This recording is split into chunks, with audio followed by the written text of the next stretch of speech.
Shalom, shalom, shalom. Shalom, my social media family. Welcome to Office Hours with Sharon. I am Sharon, your host.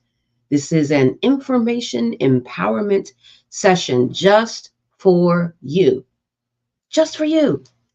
where I answer your questions, all things related to mental health and our well being, our behavioral well being, emotional well being, psychological well being, all of that. I am a licensed professional counselor, so that's my area of expertise professionally. And so I am here to share information with you. We know, we being you and I, know that everybody's not going to therapy, and this is not a substitute for going to therapy. I am a therapist, but I will not be your online therapist.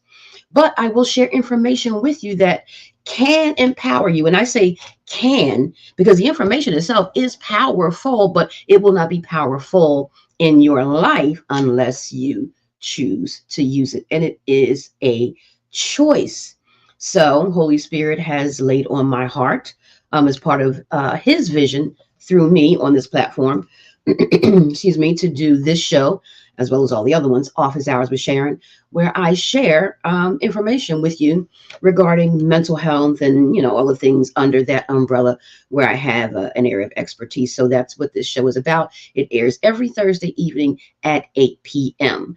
You can email me with any questions that you may have when the show is not live, so I can then answer that question during the live show. And that email address is Full Life Communications, which is the same name as the platform you're watching me on. Full Life Communications at gmail.com.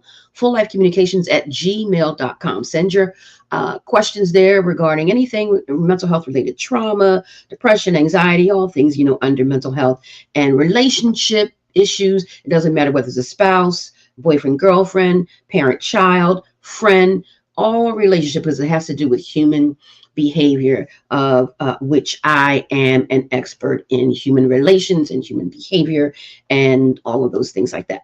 So this is your time to be empowered. This is free information.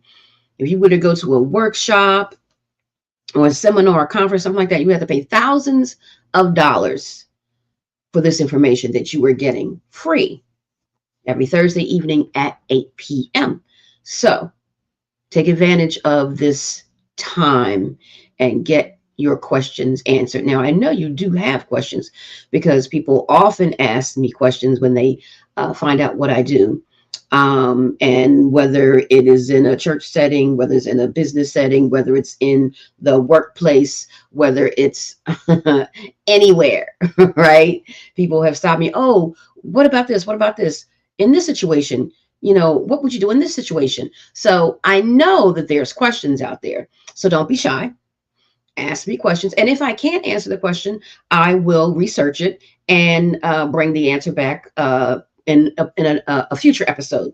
And what I also plan to do is bring other experts on, not just myself, who have expertise in mental health and maybe a particular area in mental health that you've inquired about or that I want to get across the airways to you.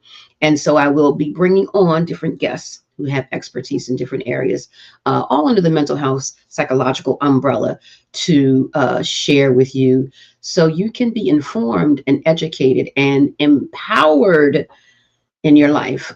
Sandra says, hey, Sharon. Hey, Sandra. Good to see you. Sandra, you're trying to be funny. I see that you're on here with a different handle, but you're not fooling me because you have your whole name there. No. Good to see you, Sandra. Hope you're having a good evening right below me. So I will see you shortly. And let's see, Erica. Good evening, Erica. Thank you for joining me this evening. And let's see, this says Tupac. Has Tupac come back to life? Tupac Cell. I can't see it. Forgive me, those who are watching on Tupac, on TikTok. The writing is very small and it's very light. Some people's names are darker than others. So, but if I can't see your whole name, I might say the end of whatever I can see. So forgive me. I haven't figured out how to integrate TikTok onto StreamYard where I stream on Facebook and YouTube. So once I figure that out, it will be better. But for right now, at least I'm here. I'm trying. And so, but yeah, feel free to put your questions or even comments in the chat. It's not just about everything that I have to say. You may have a situation that you know of and something that helped someone or helped you that you might be able to share. So our general topic tonight is caring for our daily mental health. Right? A lot of times when people think mental health, they think, oh, a disorder, an illness, things of that nature. And that is an aspect of mental health, but that is not all of our mental health. Our mental health is everything that we do in a day. We can tell what someone's mental health looks like, whether it's healthy or unhealthy. So I'm just going to use those two words to encapsulate it, right? Because we can tell a person's mental health by the decisions that they make. We can tell by how they problem solve. Let's see. Queen is at the end of the name, Queen 75. Thank you for joining me, Queen 75. Can't really see the beginning. It might say Lion Queen. It might be say Lion Queen. Thank you for joining me, Lion Queen. And someone else that ends in @Y. Thank you for joining me this evening. And this is Office Hours with Sharon, your information empowerment session where you can ask me all things regarding mental health, because that is my educated area of expertise. And my profession, I'm in private practice, and this is what I do all day, every day. As well as social media, the business that I have on social media. So we're talking about caring for our daily mental health today. But now you can ask me any questions under the umbrella of mental health, as well as the faith walk with Jesus Christ. Let's make that clear. Faith walk with Jesus Christ, right? And so we can talk about that as well, and I can share what I might know about that.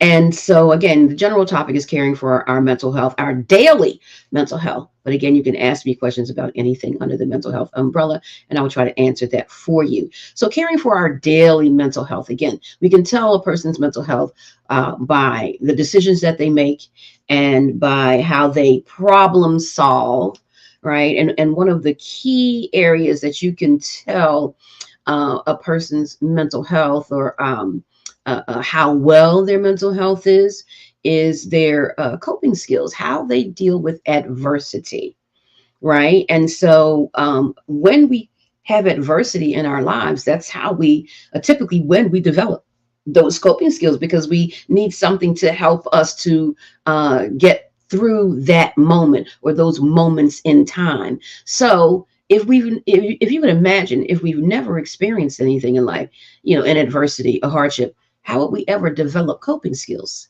right? If you've never had a financial issue, you don't know what it's like to have a financial issue. So if that were to happen and you have a financial issue, then it's like, oh my gosh, you might feel, I don't know what to do. I feel like, I'm losing my mind. I feel like I'm going to not be able to pay my bills, not be able to do this, not be able to do that.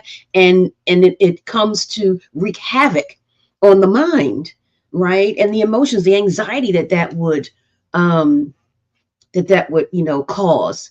But those people who may have experienced financial issues most of their life, a lot of their life, when they have a financial issue today, they're not so much really stressing over it because they've learned how to cope, right? How to cope with not having a lot of money, because that's how they lived a lot of their lives.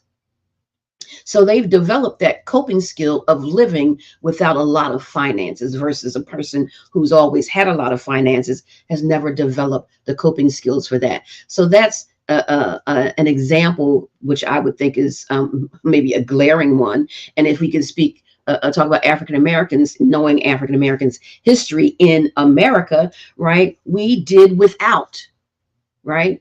We did without for a long time, and some of us are doing without now.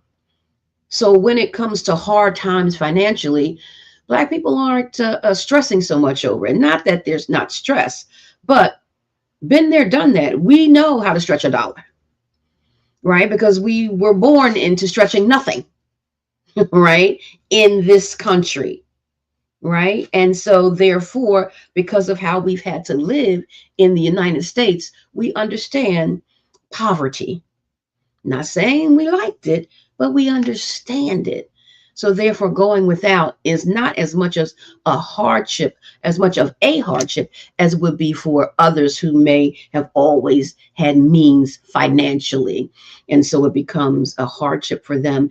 And, there have been people who have unalived themselves, even though they still had tons of money. I'm speaking millions and billions, but because they didn't have, but so many millions and billions, they've unalived themselves because they couldn't handle having less billions and less millions. Whereas you're talking, people who might make $25,000 a year, and we're good. We know how to make it work. We've been making it work all this time, right? So it's all relative. So it's the coping skills that we develop in life when we go through adversity that helps us to be able to handle future adversities, because adversity is going to come. It might not be financial, but adversity is going to come. Just like when a child is born, people will also not live. They will go home to be with the Lord, or they'll go somewhere else, right? And so the people who are left behind will grieve. That's an adversity, right? And so we have to learn how to cope with that person no longer in our lives, that loved one. So if we had someone, each person no longer living, it's a different relationship. So not saying that you still won't grieve and go through all of that. Yes, but if you've already experienced it, you know something about it. So it's not as much of a shock to the system, although you may still experience shock, but we understand the process because I've been through it before, and I have developed some resiliency. That's the word, right? Resiliency. When we've gone through adversity and come out on the other side, we become resilient.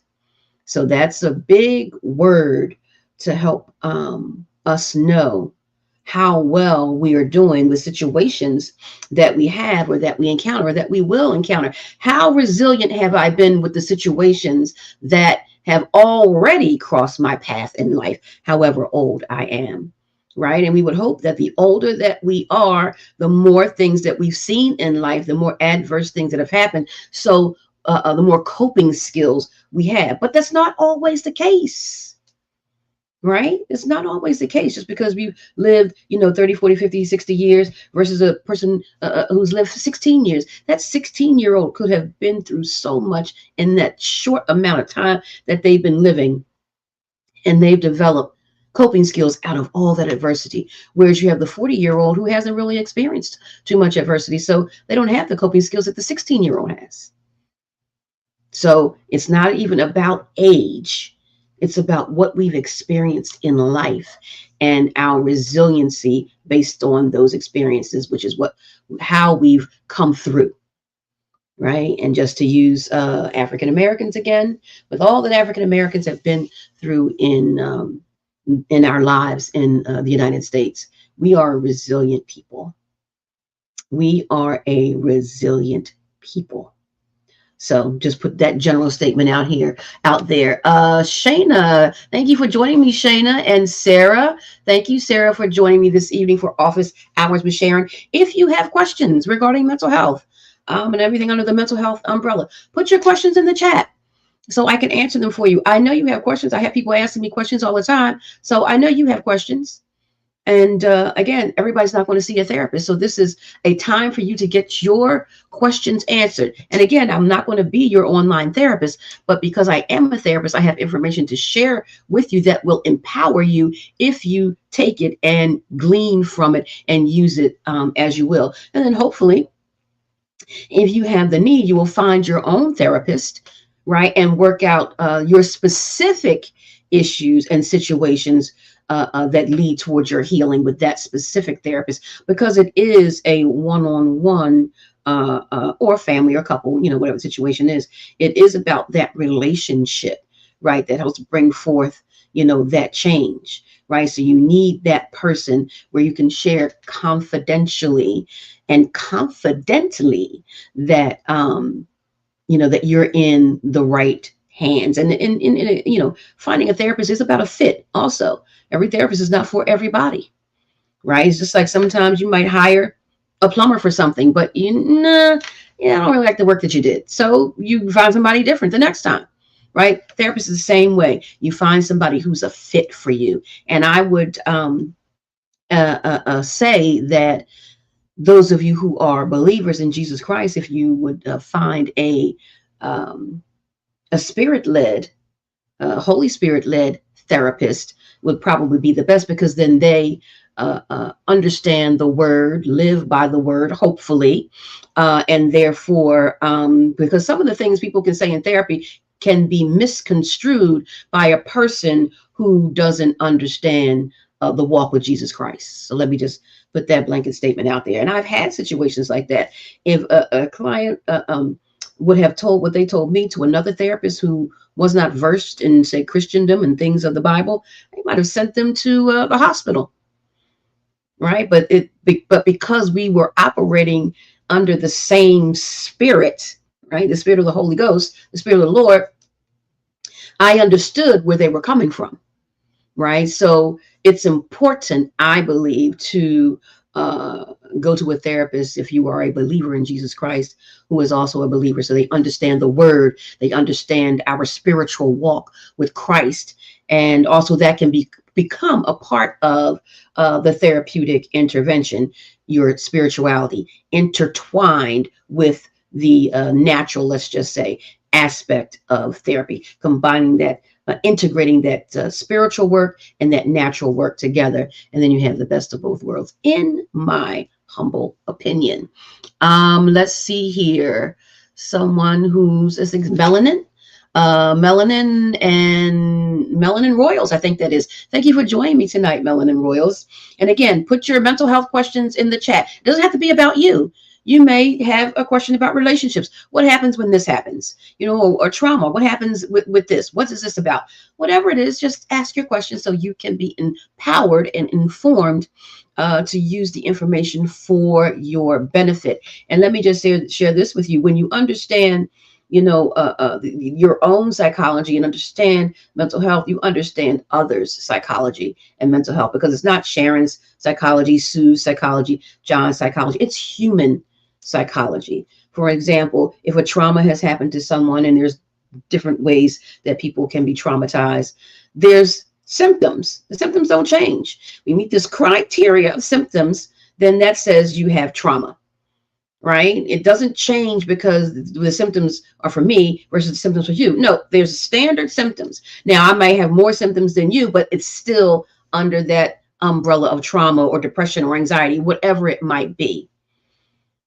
So be mindful that the education that you receive is beneficial, not just for you, but for family, friends, and whomever you may come across. And I say that to say, not so much to because you're diagnosing people, in your mind, not like that.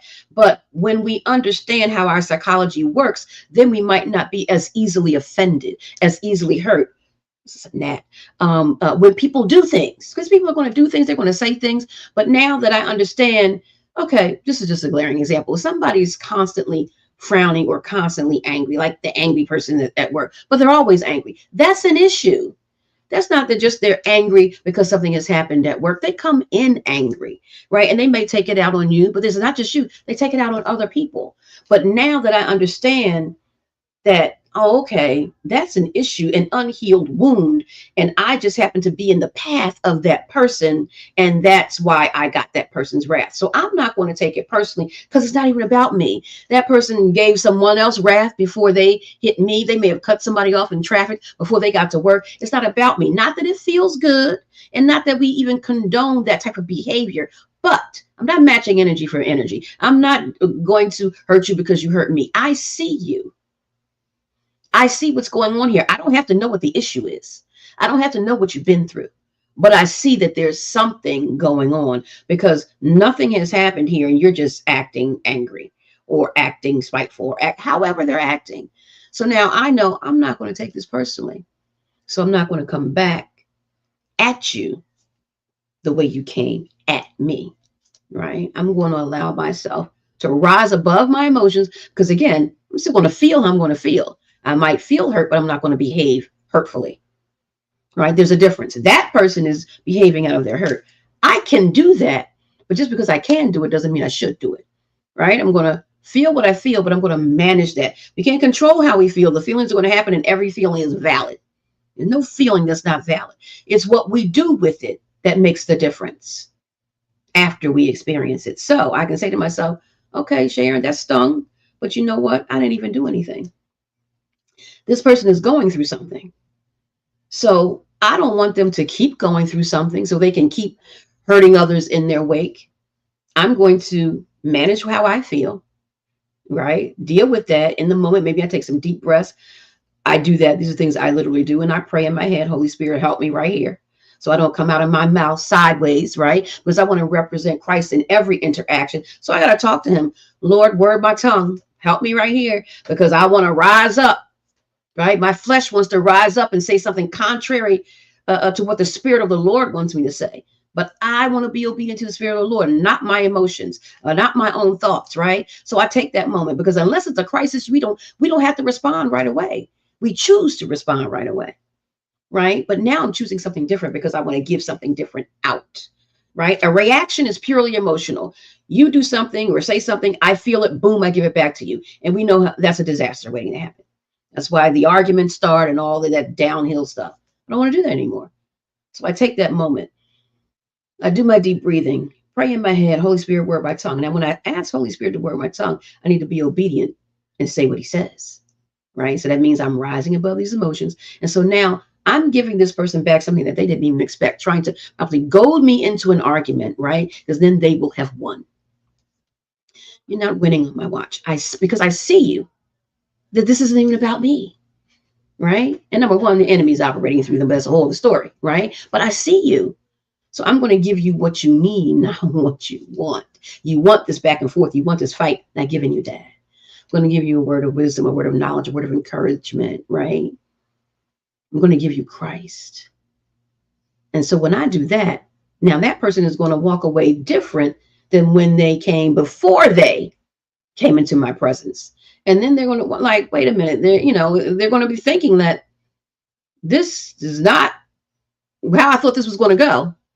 It's actually better because they walk away feeling better. And when you have interactions like that with people, not that this is what you want to happen, but this is typically what does happen in my experience. Hey, Jewels, good to see you, Jules. I'm hoping to see you real soon.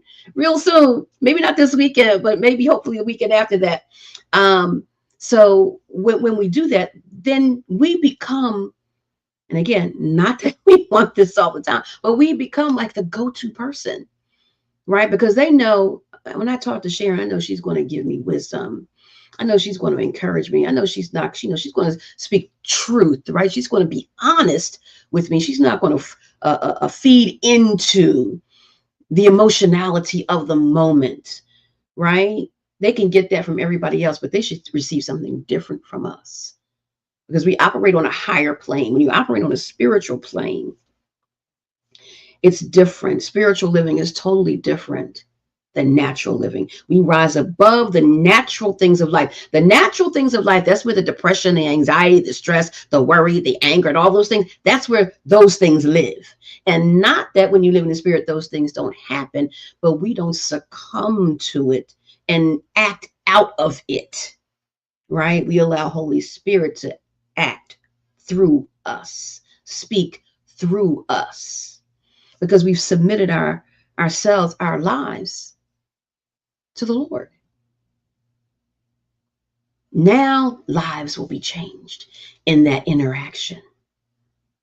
That's what we want. We want those God encounters in those interactions. So therefore, I was edified. The person who I was speaking to was edified. We both walk away changed for the better.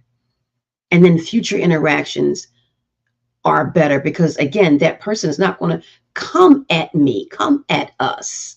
Those of us who are trying to live that way in the same way because they know something is different. They know they're going to get something different, something better from us. So now our conversations even change. Even when they may come in with a bad attitude or angry, then they may come to us and say, I'm not having a good morning. And I know if I sit with you, it's going to help change my mood. That's what we want to hear. Right? Because that person has now changed. They know they're angry and they're seeking you out because they know that you can help them. Not that you're their therapist, but they know that they can get something from you that they can't get themselves. And so they seek you out. But that's because you're operating on a higher plane. You're operating on a higher level because we're allowing God to enter and speak through us, right? And not our emotions or our own thoughts just have their way, right? We don't want to been there, done that, live that way. Past tense. We don't want to live that way anymore. And we don't have to. So we need to manage those emotions. We can manage the emotions, but you just have to take a moment. So that person says something to you, listen, the day is not over. If you're watching this, you're not asleep. Something can happen right now, after the show, tomorrow, whenever, right? Take a moment. When that person comes out their mouth sideways, take a moment right there. Breathe. And ask God to speak through you. I don't want to speak out of my emotions. I don't want to speak out of turn. I don't want to give offense for offense, energy for energy. I don't want to do that because then that keeps that downward spiral going on and it keeps the enemy winning. You don't want the enemy to win. The enemy will only win if we agree with him because he's already defeated, right? So we stop agreeing with him. So we rise up to our higher selves, right? In God. And then when we do that, change happens. You can do it. You have the power to do it. All it takes is a decision. You can decide to give into your emotions and your own thoughts. You have free will. You can do so. But if you want to get what you've always gotten, then that's what you're going to get. And remember, the definition of insanity is doing the same thing and expecting a different result. If you want a different result, you've got to do something different. This is the different. Yes, I do parenting skills teaching every day, many sessions a day with parents. And the hardest part, first of all, the hardest job, the hardest assignment in life, in my estimation, is being a parent. Let me just say that first and foremost. Part of anything that anyone can ever do is be a parent. Raising a child who knows nothing to hopefully being a thriving citizen wherever you live. That is so difficult. Hats off to parents.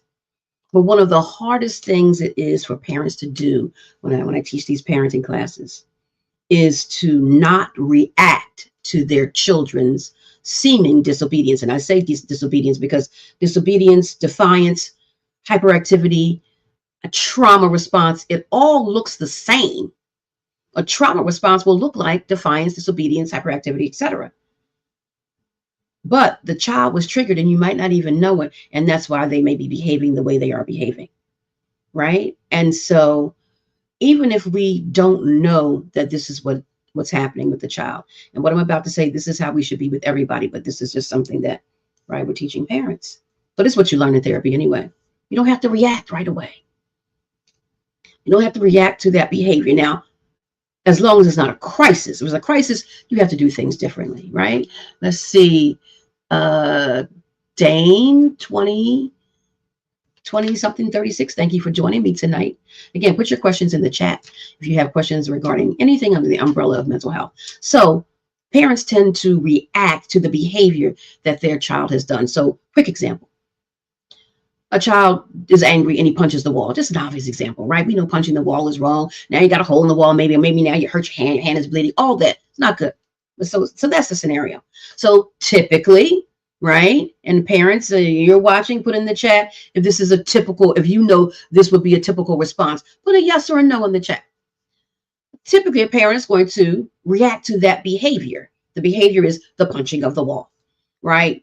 Johnny, why are you punching the wall? Now you got a hole in the wall. Go to your room, or you're bleeding. Come on, let me wrap up your hand. You know you shouldn't have done that. Like scolding of some sort, and then a punishment of some sort of exchange that's not good because Johnny punched the wall. That's a typical example. If that's a typical parent example, put yes in the chat or no if you're a parent.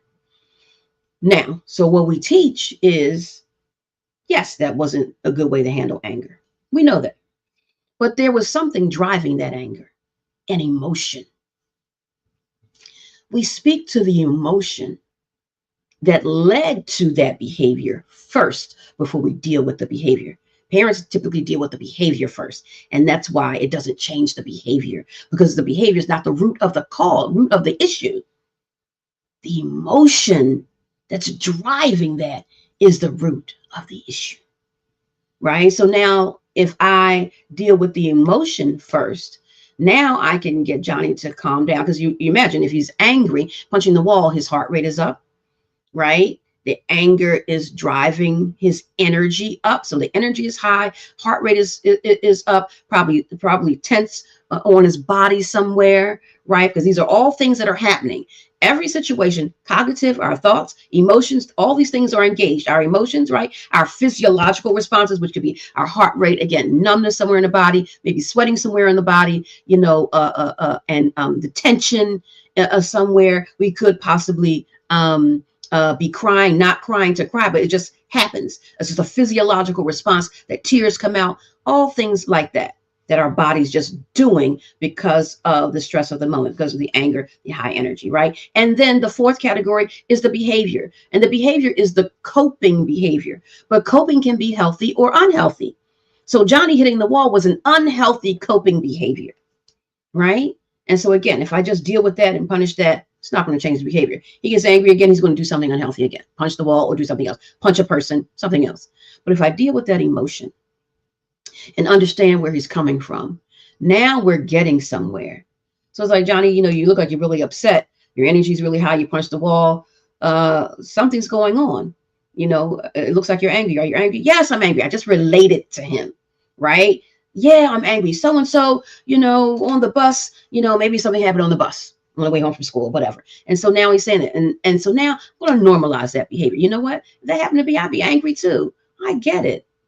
So let's do something so you can calm down and feel better. Now, knowing your child, what does your child like to do to calm down? Or what does your child just like to do? Maybe your child likes to draw, paint, play video games, whatever. Or maybe you might want to go for a walk, or maybe you might want to teach him something in this moment.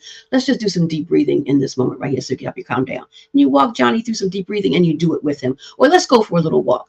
Get that energy out. Get that emotion to come down. Because when we, not just Johnny, all people, when our energy is high, our emotions are high, our brain is not in that rational state where we can be rational. This is all of us. Our emotions are too in the way for the rationality to be present. That's how the brain operates. So you want to get that energy down. Now, dealing with that behavior, we got to get that energy down. We got to get that emotion to calm down. So then Johnny can hear the rationality of the parent saying hitting the wall is not the answer, right? We're not dealing with that first. Let's get that energy down. Let's get that emotion to calm down. So you do something like that. Now Johnny is calmer. Now you're finding out everything that went on to, cause him to punch the wall. So now at this point, you've had this conversation and Johnny's feeling better and everything. Now you deal with the wall. So now if you all of this and you found out what happened, you might not even punish Johnny for hitting the wall. Now, yeah, you're going to have to help fix it, or even fix it himself, however you do it, but he might not be punished for it. Right? And you may decide you still punish, but I'm just saying, after all that, and now you have an understanding, and now you understand him and he feels understood, there's a whole different dynamic that's going on now, right? And a whole different feeling between you and Johnny is going on. He feels understood, like, Mom, Dad, you get me. Yeah, that's right. I would have felt the same way. But now you see, punching the wall wasn't the answer. Your hand is bleeding. Now there's a hole in the wall that we got to fix. You got to fix. You can even make a joke about it, right? So now we got to do that. So in the future, because we know in the future, Johnny's going to get angry. Anger is a totally appropriate emotion. So in the future, when this happens again, might not be that same incident, but when you get angry, what are some things you can do? This time we went for a walk, we did some deep breathing. You confide into me, whatever it is. So next time when this happens, what can you do as opposed to hitting the wall? Let's talk about some healthy things you can do. We did 2 things today that was healthy, but now I might not always be around. You might get angry at school. You're not going to punch the wall in school or punch another person. We're not going to do that. So let's talk about some things that you can do when you feel like this, because it is going to happen again. That's the general recipe, if you will, for helping Johnny step out of that cycle of emotionality that drove him to hit the wall. And now you've dealt with the behavior. Again, he's going to have to help fix the wall, whether you take some money out of his allowance or he has to work it off, by doing some chores. And now I can pay for the spackle, whatever. And then the two of you are going to fix the wall, however that works. Right. But it might not be a punishment per se, like you lose something, he loses a privilege or whatever. And again, you might decide to do that. But I'm saying after all that has happened, there's a different vibe that's going on between you and Johnny. And so the parent will decide what is, viable to do after that. So that's just, one example. And again, that's a general example. It doesn't mean that just because you did that, it's still going to all be right with the world, right? That Johnny is going to listen to everything that you're saying. But if you do something like that, you'll definitely get a better result than if you just punish the behavior, right? That's not going to get the best result because Johnny's mad now. You just made him even madder. You don't even know what's going on and you're just punishing him, right? We want to understand our children. And I'm using children just because that's a glaring example, but this is how we should be with everyone, right? Okay, I saw that behavior, but something drove that behavior. Let me tap into that person's emotions and see what's going on. Hey, Felicia. Good to see you, Felicia. Thank you for joining me tonight.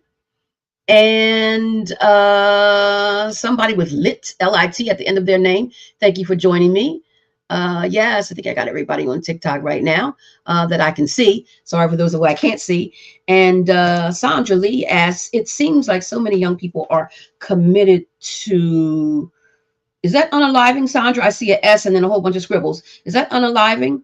What do you think is causing this? So first of all, answer is, do you mean unaliving? So I know what I'm actually answering, because I'm not sure. I think that might be what you mean, but I'm not sure. So if we were to do something like that with everyone, tap into the emotion. See, we can, pretty much, like, that person looks frustrated. That person looks sad, right? You can pretty much discern it, or you can even ask, it looks like you're sad. Are you sad? Right. And it seems like it's a good statement because it gives wiggle room to be wrong, right? As opposed to you're angry. Don't start sentences off with you. You make people feel blamed and attacked, right? And so we want to tap into that emotion. So now it's like, it's calming things down. That person isn't even expecting that. But when you do that, because you're relating to them, right? They feel heard. They feel understood. Nobody else is hearing them. When you tap into that, you hear me? That makes me feel so much better. Imagine yourself, when people really hear you and understand you, don't you just deflate? Don't you just deflate in a good way? Like, doesn't it bring you down? Like, he gets me. She gets me. Oh, thank you.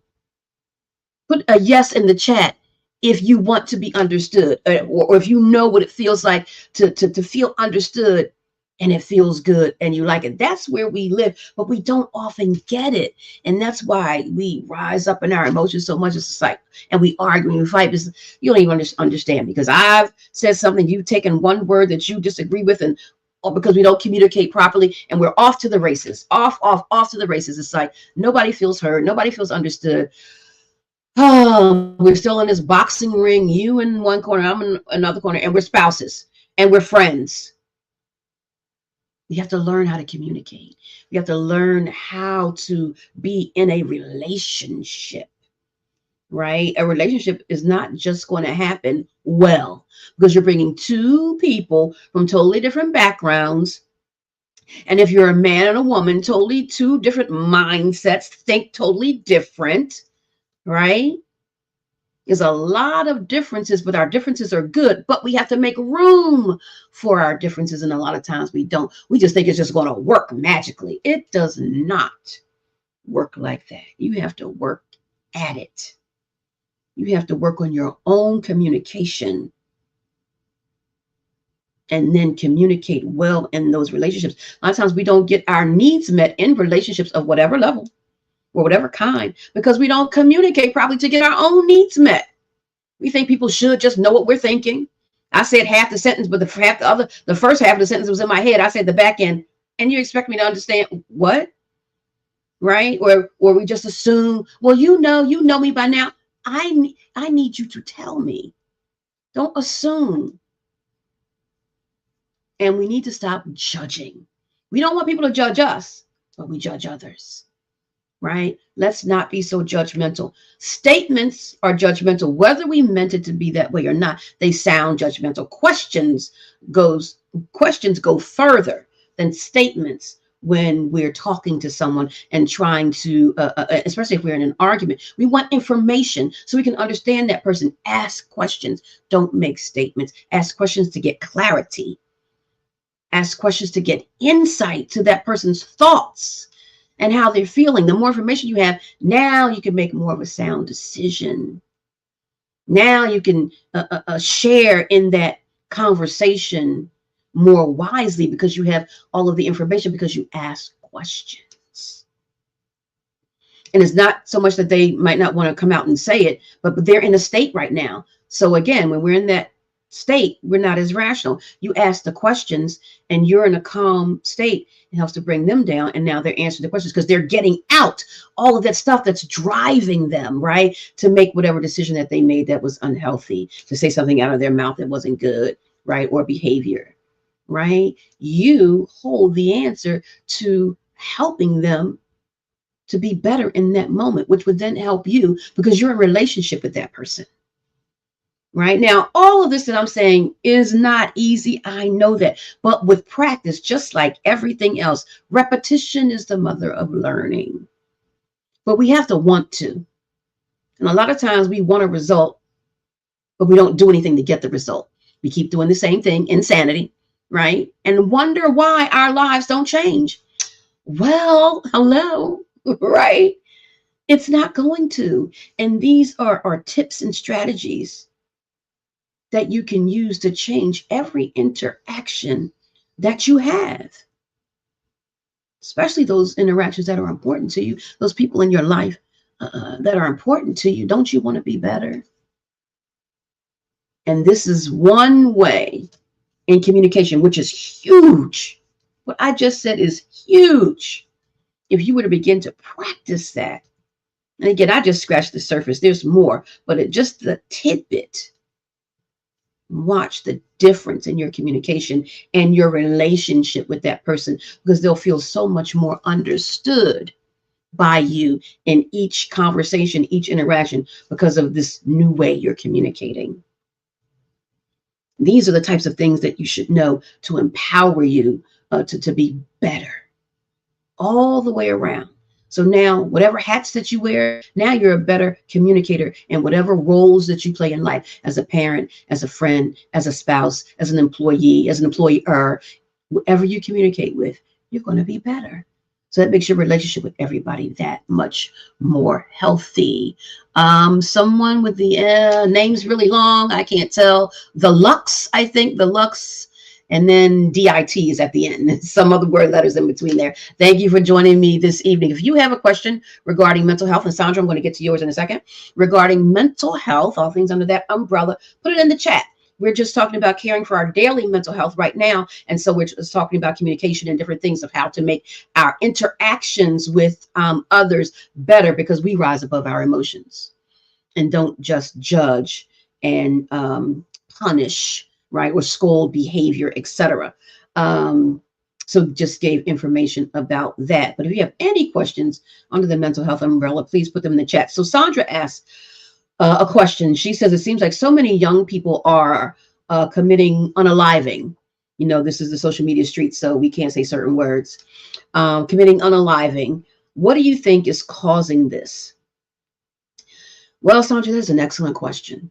I see so many young people who have those types of thoughts and who do, let's see, it's not unaliving, but I don't know what the social media word would be for. I'm just going to say self-harm, right? What's the social media word? If you in social media land know what the social media term would be, the polite term, like unaliving for that other thing, for self-harm, what would that word be?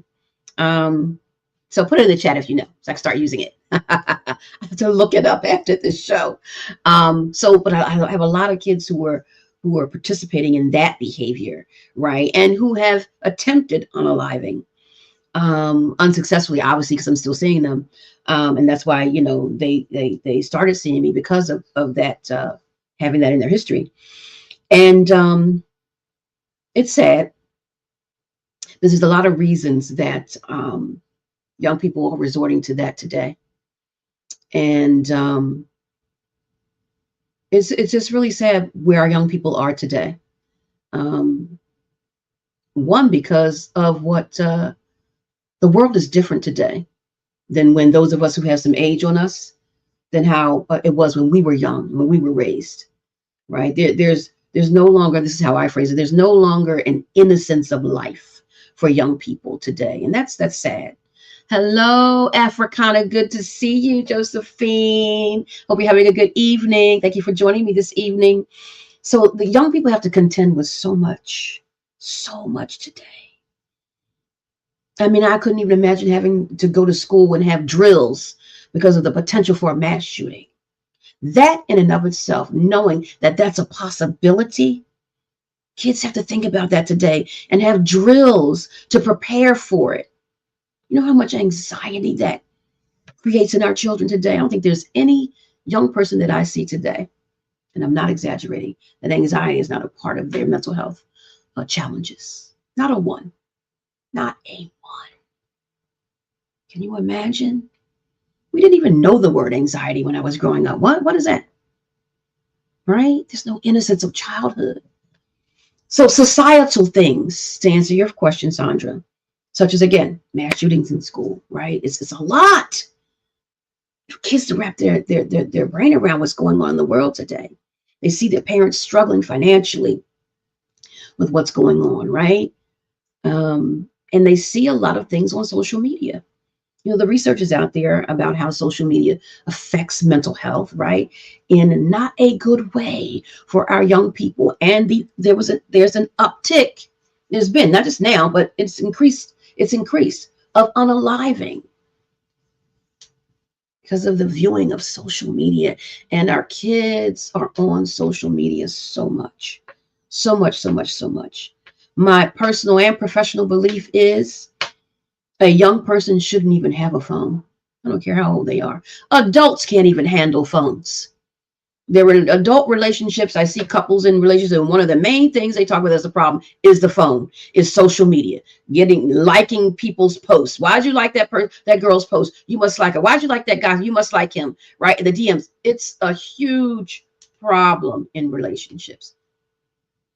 So you imagine young people, this is where they live. You punish young people or take away their phone. They are about to like crash out.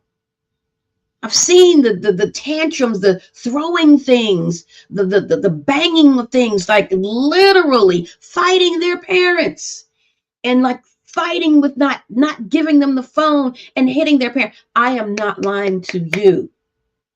This is a problem. And so social media, because social media is good for what it's good for, but it's not good for what it's not good for. And our kids spend too much time on social media and they compare themselves to one another. You know that social media world is not real, all the filters and all that. And the young people comparing themselves, and I can't look like that. My life can't be like that. These are people who I see every day. And then that causes depression and anxiety in them and the desire to unalive themselves. It's not good. It is not good. Having the world at your fingertips at an early age. Come on now. That's a disaster waiting to happen.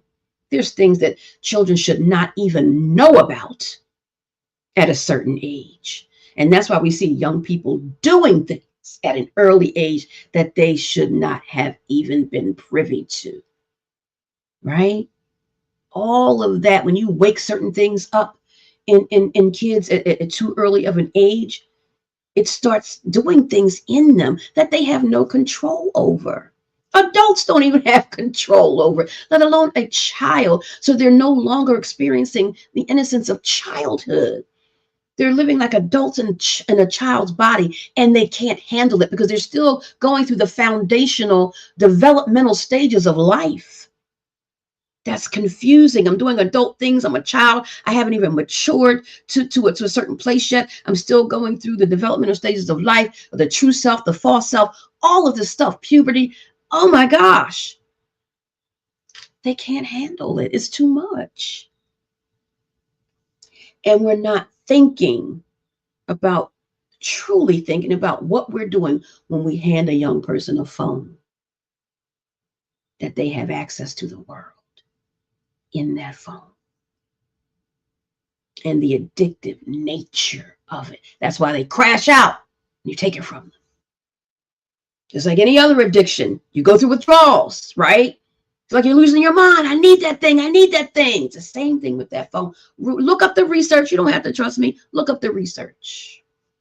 More and more research is coming out about children. I posted something on my personal page about it last year, about children and the effects of social media on this very thing that Sandra's asking about, their mental health and the unaliving rate. It's not good. Parents, you have control over that. Of when you give your child a phone. Now, yes, they're going to go to school and they're going to look on their friend's phone and might even, and this is what my clients tell me, right? Start accounts, social media accounts via their friend's phone, right? So their parents won't know because they don't have a phone. And then they're on the MacBook or the whatever book. And then they're, because, you can check social media, not just on a phone, right? So they sneak and do it. Kids are crafty, right? So they find ways, but at least you don't have access because I've given it to you. And that's me if I were speaking as a parent, right? We just because we can does not mean that we should. We can give a phone, doesn't mean that we should. Parents, if you have children who are young, 2, 3, 4, 5, 6, 7, 8, 9, all that, think hard and fast. Think long and hard, rather, about when you give them a phone, when you give them access to the world. You're waking up things in them that need to be dormant until time. Ask God if your child is mature enough for that phone. Maturity. Listen, I'm telling you, adults aren't even mature enough for cell phones oftentimes. Come on now. How much more a child whose brain is still developing, right? I am so serious about this. I see your children every day in therapy. It's a sad state of affairs when some of it can be helped by the decision that the parent makes. Yeah, your kid's going to buck up again. I don't like that. Well, you didn't like a lot of things, right? But I know this device is not good for you at this time. You're not mature enough to handle it. You need to be emotionally mature to handle a cell phone. Emotionally mature, not chronologically, right? So a person might be 16 chronologically, but they're 8 in their mind because of their history, not because they just want to. Maybe they have trauma in their history, right? And where that trauma happened, that's where my developmental, emotional development was stunted, right? That's why we can see a 40-year-old person acting like an 18-year-old because somewhere the development was arrested. That's a statement, arrested development. It's real. Because of things that have transpired in their lives. Their emotional development was stunted, arrested. Think long and hard, parents, about when you give your kids access to the world 24/7, 365. It disturbs their sleep. It affects their studies, their academics, their schooling, going to bed at any hour because they're still up on that phone. I know what I'm talking about. I know what I'm talking about. Think long and hard. And those of you who already may be there, you can walk some of that back. Be the parent that you are. You can walk some of that back. They might have tantrums, but it's for their good. You might have to deal with that for a while. Deal with it. Get help to deal with it. However you deal with it, deal with it. Because you know it's for their good. You do not want your child to unalive themselves. I'm not saying just because they have a cell phone on social media that they're going to do that. But we know what the research has said, right? There's a lot of cyberbullying, right? People can bully behind a keyboard now. It affects kids. It affects adults too. right? And a lot of kids aren't even going to school because of their mental health today, because of the anxiety and the depression and that social anxiety, not even want to interact with their peers because they've been comparing themselves to people on social media. And now, what are my peers going to think about me, how I look, and all these things about how they look, and comparing themselves to how people look on social media and what people have on social media. Well, my life is not like that. And now they have this anxiety because they don't want to be judged. And so now they're not in school. There's a lot going on with our kids today. It's a whole lot. But parents, you do have some control. Take the control that you have. Let's see here. Somebody's name is long, Clip, and then ends in 311. And I don't know what's in between, but Clip 311. Thank you for joining me. And is that Janine? Yes. Hey, Janine. Shalom, Janine. Thank you for joining me this evening. And I thank everybody. Trayor, 4654, I think is the last part of your name. Thank you so much. And again, forgive me, those of you who are watching on TikTok. I can't see the full name. The writing is very small, and I'm doing my best. Netta says, so true. They want everything they see on the internet or TV, and when they don't get it, they throw a tantrum. What's try to get in some other way? Okay, Netta. So, is your question, because the wording isn't correct, is your question, what's another way that they can get what they want? Is that what you're asking? What's try to get it some other way? Netta, put your question there more plainly, or Sandra, write her question out for me, because I'm not sure what she means. So if I've taken a stab at it, what can they do to get it some other way? Well, now, one, of course, we know with parents, obedience is, is a thing, right? So with obedience comes rewards, right? So one of the ways is kids are obedient, then you can get this, right? If you're not obedient, then, might take away something. Right. And those things that you want your kids to do, have a conversation with them, let them know that this is the reason. Back in the day when I was raised, people with some age on us, they didn't have to give a reason. Is what I said it was, parent speaking, and that's what it is, and you better do it. We were the obedient generation for the most part. Today it's not like that. It's a different generation of kids, and we have to roll with the times. Right? Not saying that we are no longer parents. I'm not saying that. But we have to do some things differently because children are different today. So you need to share with them, this is my rationale for why I do what I do. Have them gain some understanding, not just telling them what to do and just expecting it to happen. It's a different generation of kids today. Right? They're in the mental health generation. They're in the generation where they can speak their mind. How they speak their mind is part of the problem, as we need to teach them how. You can share your thoughts and feelings, but don't be disrespectful, right? That's the issue that the kids have, is the respect level and how they say stuff, right? Kids should be able to speak their minds and their thoughts. A lot of their creativity comes out like that, and their opinions matter, their feelings matter, right? That's different than how, again, those of us who have some age on us, how we were raised. Our opinions didn't matter, our feelings didn't matter. Get over it, shut up. Basically, right? Y'all know what I'm talking about. Put a yes in the chat if that's how you were raised. My yes is up. Right? But it's a different generation. So they need to hear from you. This is my rationale for saying this.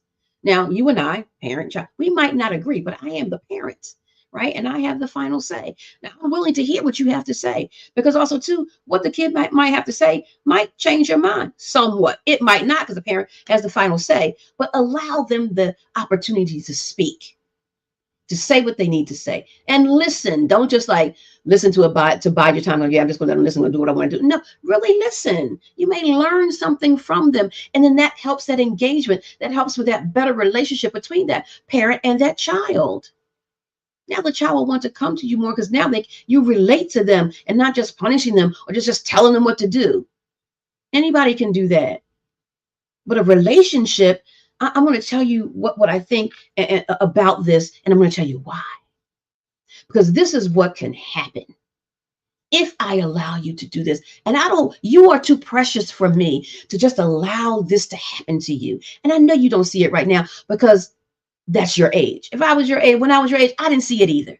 Right. But that's why our parents are parents and they're older because they've lived through things. We've been through some things. So we know some things. Right. I was a child once too. I get it.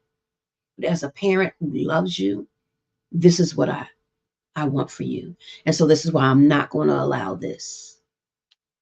Have conversations like that. Relate to your child. Let them know, I didn't like it either. None of us liked all of our childhood when we were told no, because we wanted to hear yes for everything, like every other child did. We wanted to hear yes, but we heard no a lot, and it was well with our souls because we didn't want to be beat, right? That's the other generation, right? We don't do that anymore. So now we have to have conversations, which is a good thing because it helps kids to understand the process of why a parent does what it does, and it helps kids learn how to communicate because the parent is communicating with them. But the onus is on the parent, and this is the hardest part to get parents to understand that parents have to be different. Don't raise your child the same exact way you were raised. Take the good, right? Leave the bad. But a lot of times they're bringing over both. Well, this is how I was raised. I turned out well. Well, did you really? Yeah, you're functioning, right? But look at how the words that you're using with your child that's causing emotional trauma that you aren't even aware of, right? This is what happens with the words we say are so important. The words we say to everybody. So we need to say words that build up, that edify, right? That are productive and not destructive. Parents, be mindful of the words you use with your children because kids are sponges. They soak up everything and they take it and it stays with them. And they come to me in therapy as kids as well as adults who still have emotional trauma from their childhood because of the words that their parents spoke over them. Words have power, parents. Your words have power. Be mindful of the words you speak to your kids. Speak life to your kids, not death. That's the word. Death and life are in the power of your tongue. Speak life into your kids. That's what you really want, but you're not thinking. You're reacting, like I talked about earlier, out of your emotion. We get that. But you got to set that emotion aside and give your kid what your kid needs in that moment. Your emotions are valid. Your emotions are real and strong. Not doubting any of that, but manage the emotion. Because in the moment, that kid doesn't need that frustration, that anger. That kid may have angered you, but you don't want to give them back anger because that's not solving the issue. And oftentimes, some of that anger is not even about whatever that kid did. It's about that parent's own issues that are unresolved. And now this child is getting the wrath of everything in this moment. It's like, well, where did that come from? Right? Because it's not just this moment. It's all my anger that's built up in this moment. And you just triggered me with what you just did. And now you're getting it all. Trust me when I tell you, this is what's happening. This is why you got to know your own psychology. You got to know your own mental health because when you notice like, man, what have I been doing and not even realizing it? That's the thing. That's why this show is so important to learn this information and take it to empower yourself so you could do something different, better in all of your relationships. It matters. And if you do some of these things, you take some of these tips, watch how your relationship changes, your relationships. This is for everyone to be like this with everyone.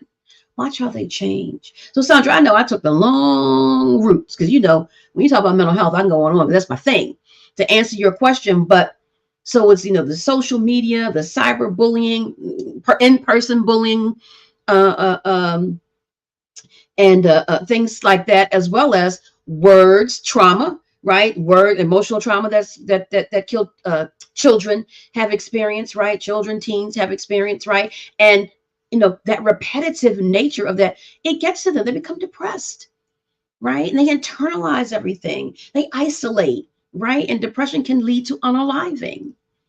So that's why parents have to be mindful of their relationships with their kids. A lot of times the kids will tell me the parents have no clue the things that the children are telling me that the kids think about their relationship with their parents. The parents are clueless.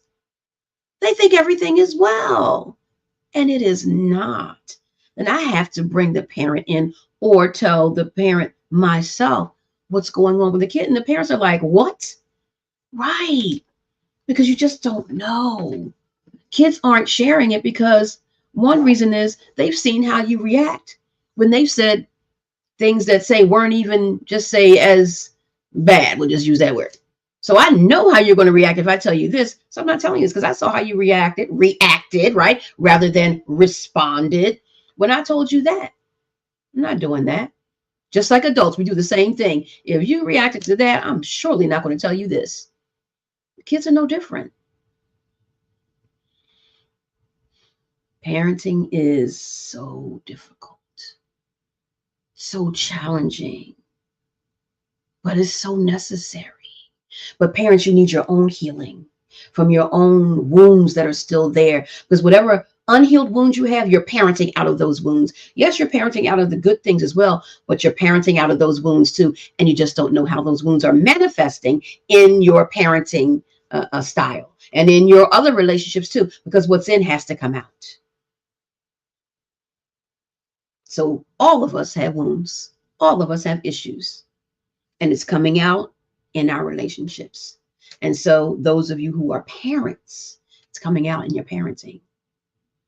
So you want to think about healing, getting healing for those wounds, seeking therapy. There's nothing wrong with therapy. And if you don't want anybody to know, they don't have to know. You don't have to tell them.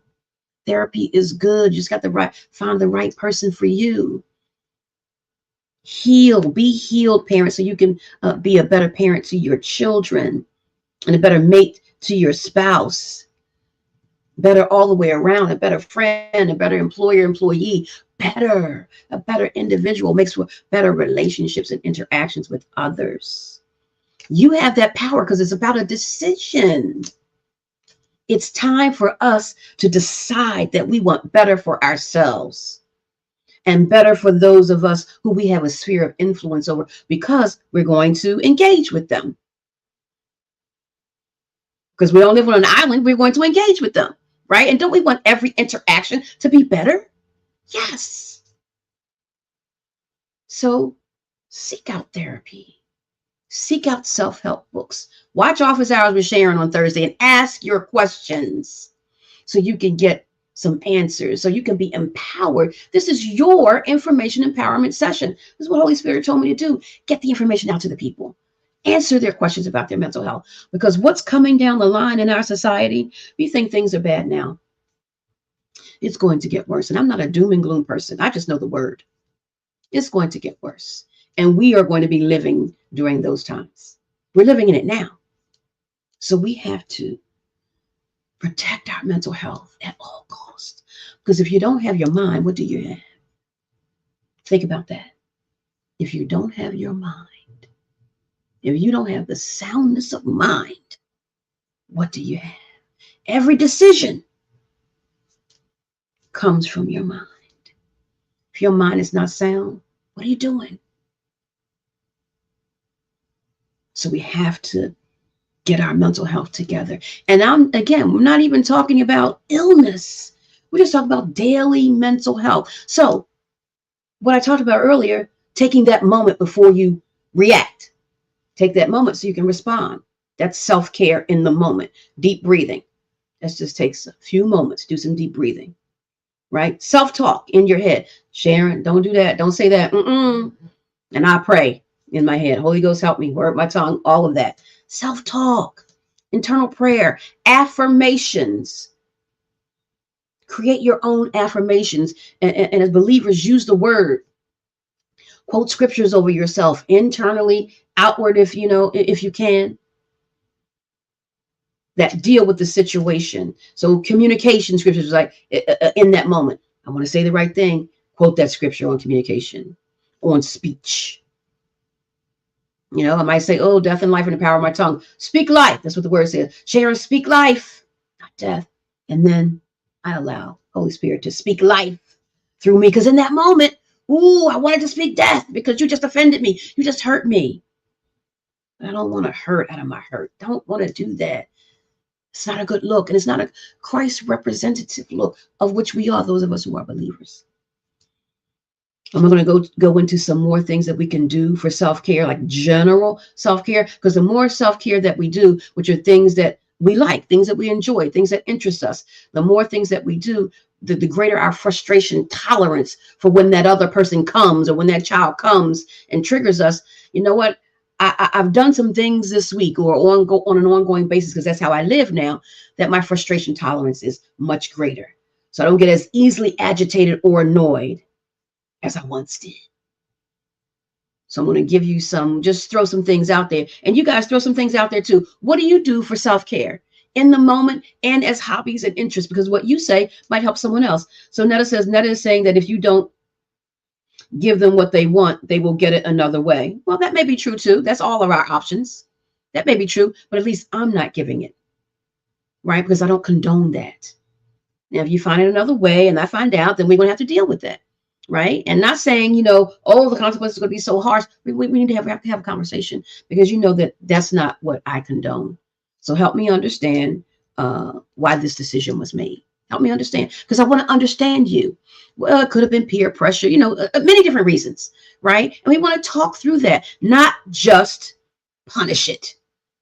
Not just punishment. That is not the answer. A punishment may come, but I want to understand you first.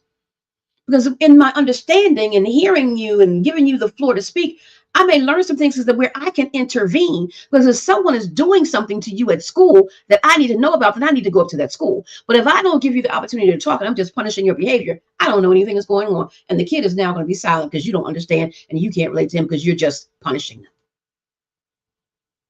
And to Netta's point in her question, they might not get it another way, depending on how you parent. Yes, they have free will and they very well may do it. I'm not going to say 100% of the kids are going to do that. A lot of them probably will, but then you want to have a conversation about it.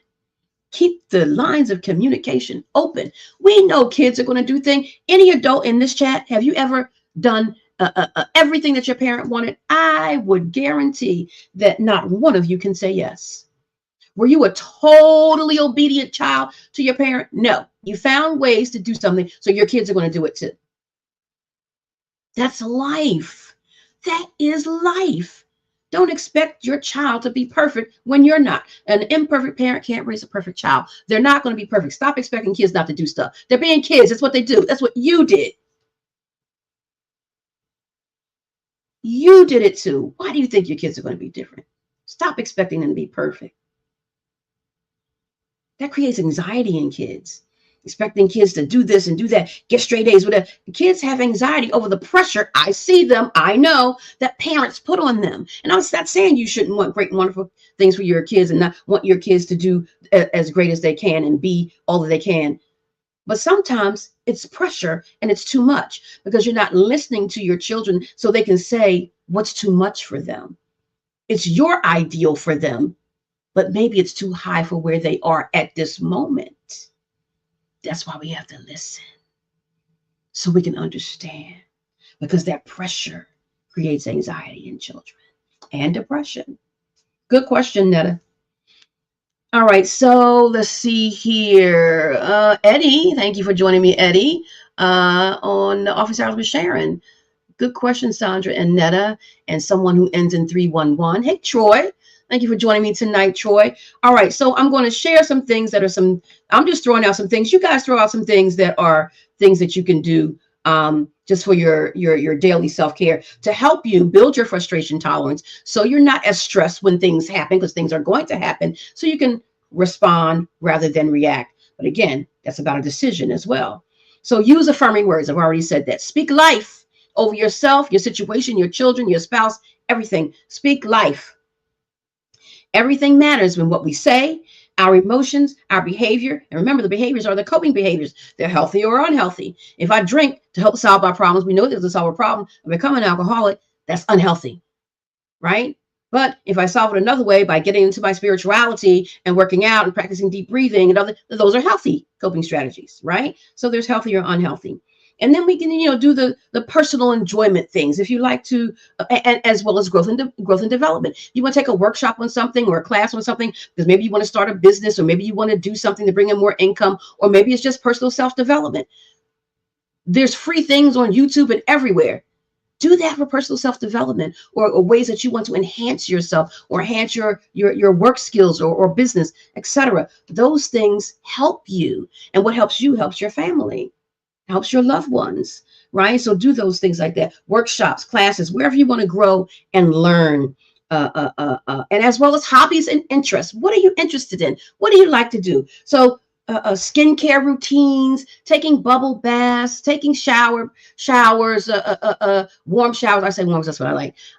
Using, bubble bath and candles. A lot of times girls like to do that, and or a soaking tub or jacuzzi with the jets and all that, just to relax and breathe, just take it down for a bit, right? Things like that, and manicures and pedicures, bike riding, working out, rock climbing. There's so many things. Painting, arts and crafts, crafting. There's so many things out there.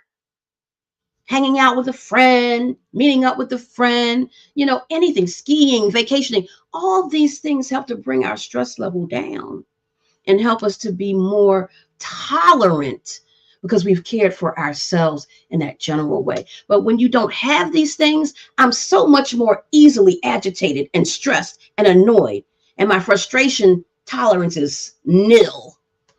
So I'm going to be, I'm going to come back at you. I'm going to be reactionary because I'm not taking care of myself. And the first way for the believer is spiritually. Taking care of ourselves spiritually in prayer, reading and studying the word of God, being before him, communing with him, and allowing him to help us strengthen our weak areas, because we're weak, he's strong. That's the first point of self-care for the believer, is our spirituality. So those are some things that I just wanted to mention, to throw out at you as some things that you can do or begin to do, start doing, thinking about things that you like, you enjoy, and to help with not being reactionary, but to be more responsive. But it still is about a decision. You can do all those things. You can take all the bubble baths. You can work out. You can do all those things and still react. Because in that moment, you still haven't decided that I want something different. I want the person on the other end of my reaction versus response to be better. I don't want to give them what I'm feeling. That's a decision. So it is 9:18. My. I had no idea. Oh my gosh, I need somebody to help me keep track of the time. Someone that says online 7 is at the end of their name. Thank you for joining me this evening. Well, this has been a great conversation. Thank you so much. This is Office Hours with Sharon, airing every Thursday evening at 8 p.m., where it's your information empowerment session, yours. I'm the clinician, I'm the licensed professional, where I share information with you about mental health, and you take it to empower yourselves to be better in ways that you want to be better, with your mental health, as well as with your family, loved ones, children, spouses, etc., friends. Because again, it's not one person's psychology, it's human psychology, right? It's not one person's mental health, it's all of our mental health. It's how it works. So thank you for joining me. Hopefully tomorrow morning, I'll see some of you for Good Morning God, Monday through Friday, 8 a.m. Good Morning God live, where we go before God in prayer on behalf of his creation and on behalf of his children. So hopefully you see some of you tomorrow for prayer at 8 a.m. I love you all. Thank you for joining me tonight. Thank you for all the questions and engagement. Appreciate you. Love you. God bless you all. Have a God evening. Shalom. All right, TikTok, I'm on 2 streams.